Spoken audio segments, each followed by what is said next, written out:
آخر یک انسان جاهل است که این گونه دشنام میکنه. انسان عاقل که این گونه دشنام ها رو به زبان نمیآورد.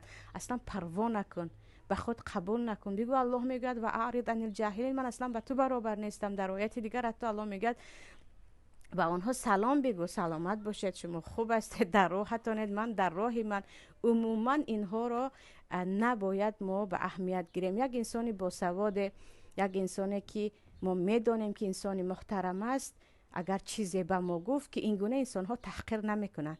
انسان های با سواد محترم خدا ترس برای خطاگی شما را تحقیر نمی کنند. آنها از راه اصلاح می کنند که شما خود آن را قبول می کنید. اصلاح کرد آن را قبول کنیم و حتی می توانیم یکم آشفته و غمگین هم شویم که نخود این گونه یک مشکلی داشتم که این انسان، یعنی این انسان آن را در من دیده است و من باید اصلاح شوم. اما احمقان اطراف به یک توش لباست مقر نیست، به یک توش شوهرت